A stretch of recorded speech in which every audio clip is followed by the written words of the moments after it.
Now that we've got our API up and running from the last video, it's time to give it something real to talk to, a database. In this chapter, we're going to set up a MySQL database and run it locally using Docker Desktop. Let me give you a quick overview on Docker. Docker lets you run anything, a database, an app, a tool, in a self-contained environment called a container, without having to install or configure it directly on your system. It's like spinning up a mini server instantly on your personal computer anytime you need it. Think of Docker's cloud registry, like Docker Hub, as a big public warehouse. It stores ready-made images for things like MySQL, Redis, Nginx, and even full app stacks. These images can also include custom extensions, plugins, and configurations, all bundled and ready to go. You can also create your own application image, but more on that later. When we want to use one of these images, say MySQL, Docker pulls it down from the cloud registry into your local image store. If you've pulled it before, Docker will use your cached local copy, so you don't have to re-download it every time. Once the image is on your machine, you're ready to run it as a container. Docker takes that image, which is like a blueprint, and spins it up as a live running container. This container runs MySQL, just like a standalone service, but in its own isolated environment. You can map its ports, set environment variables, and even connect it to other containers, just like you would in a real production setup. These containers share a space in your device with a fixed amount of resource that you define. And until we consume the allocated capacity, we can run that many applications and other containers within Docker. Each application have their own port configuration, which you can map to your local device's ports. It's usually best practice to have the same port number as what is being run by each application on the containers, just to avoid having to overcomplicate things. Let's now jump to Docker Desktop. I will now show you how to pull a MySQL image and run it on local. First, you need to click on the search icon at the top and then look for MySQL. As you can see, there are multiple versions of it in the cloud registry. Let us select the default MySQL image. It will show you different tags, but let's go for the latest one. Instead of pressing Run, let's first pull it to our local registry. It might take a little bit of time, but you should see the status on your images panel. You will be able to see all the available images you have on your local registry. Think of this as your personal collection of applications or plugins that you want to run. Now that you have a blueprint of MySQL, you can start running it on a container anytime you want. To do that, we simply select the image and click the Run Container button. You will be asked to set up the configuration for your database. Let's set 3306 as the usual port. Let's set the container name to local MySQL. Let's skip the other settings and see what happens once we run this.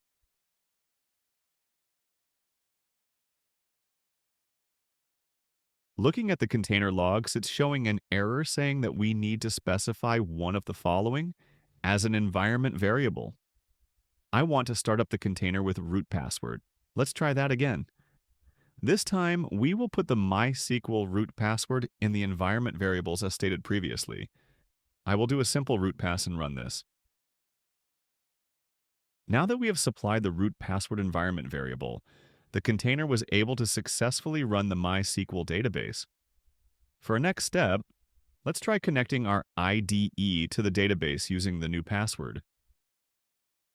To do that, let's go back to IntelliJ and go to the database button on the right pane. Let's set the host as localhost, input the root user, and use rootpass as password. We just need to install the driver used for MySQL since we haven't done that yet. After testing the connection, it works. Let me just rename the connection name before clicking OK. And voila, we have a running MySQL database, and we have successfully connected to it. It's that easy. Let's now ask Copilot to help us generate some script for setting up things like creating a new database instance, creating additional users because we don't want to keep using root user, and adding permissions to a user. Now that we have that set up, let's also start generating a new table we can use to visualize the flow.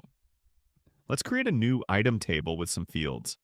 After running it, we can confirm that it's now available by refreshing our collection on the database panel. Now that we have the database up and running, we can create a DTO or a data transfer object in our Spring application. A DTO acts as a bridge between your API server and database.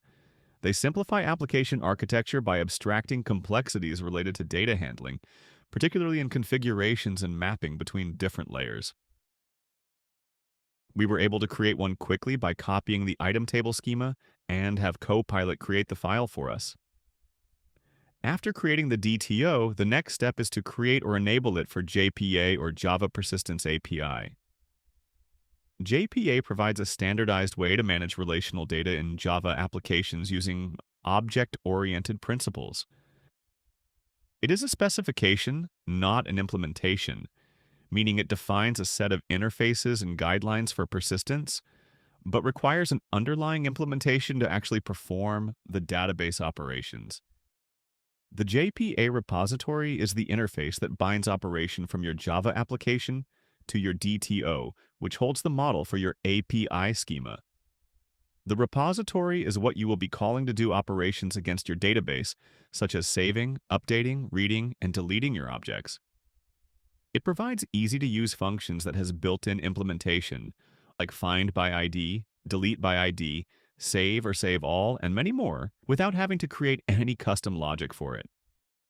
There seems to be missing dependency for JPA to work, but I can't remember on top of my head which dependency we need to import for this to work. So I've asked Copilot to fix this dependency for us. Copilot recommends the Spring Boot Starter data, JPA, which should be the correct one. After importing to our pom.xml, we just need to reload the Maven dependencies, and after indexing, it should stop showing the errors. The next issue we need to resolve is about the missing constructor. I initially thought we needed no argument constructor annotation, but since this is JPA, we just needed to provide a default constructor for it to be able to generate fields for insert in case nothing is passed. ID can be nullable because it has auto-increment enabled for new records, and description field can be null entry. Other fields need default values since we defined them to be not nullable. Now that everything is already working, we can start building our RESTful APIs to prove this flow works. Let us create the item controller and have it access our database through the new item repository we created.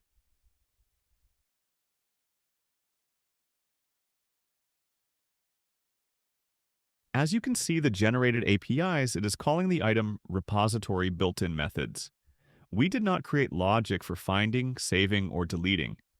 These are commonly used methods which can be accessed when we use JPA and map the fields to the database correctly using the annotations. One more thing before we run our application. We need to add the database configuration in our application.properties file. First thing we need to add is the Spring data source URL and point it in the new database we created called my_database. We also need to add the username and password we created. Putting your password directly in the properties file is not best practice since it can be easily captured as raw text.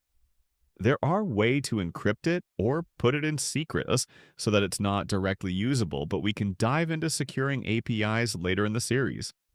While waiting for the application to start, let's ask Copilot to generate the curl request for us to be able to test the new services we created in Item Controller. And we already see there's an error thrown on startup.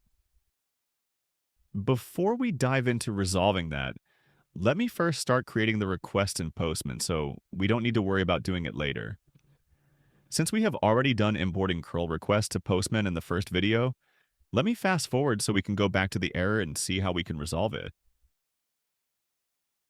The first error we got on startup is about a missing driver. Since this is another missing dependency, I'll let Copilot help with finding out which driver is needed for MySQL connections. And as expected, there is a missing MySQL connector driver we forgot to import. Let's try again after updating Maven dependencies.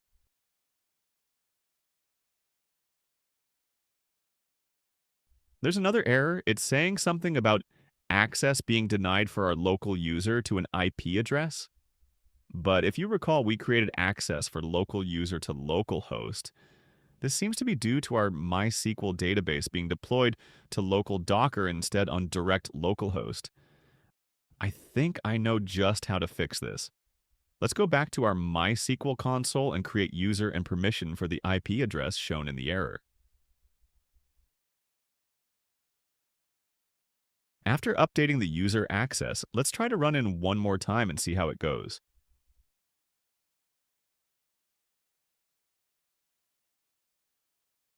There is now a different error thrown. It's about scale and floating point types, which we defined in our item DTO. As we have experienced, this trial and error have led us to find errors in different layers of this implementation. This is normal. Only with enough experience and knowledge can we preemptively make adjustments in the future. The first error we found is about missing drivers, which is the first step to connectivity from our Spring Boot project to our database. The second error is about access, meaning we established connection but have insufficient permission. And the third was about DTO mapping, which means the first two errors were resolved, leading us to find a more in-depth issue. Little by little, we start to unfold and resolve the layers needed to fix issues. Again, this is completely normal in software development, especially with new implementations.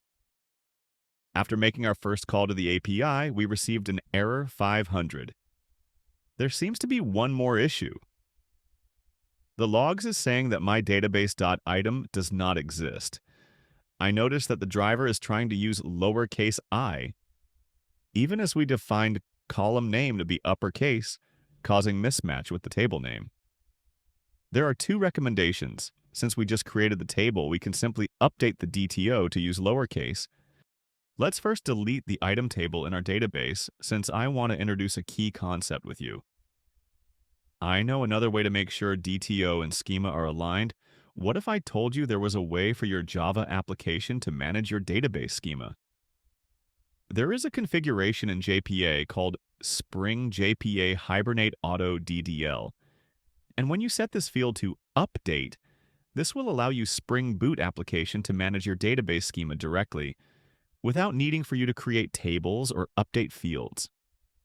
Your application takes any change in your object DTO and applies it to the database schema directly.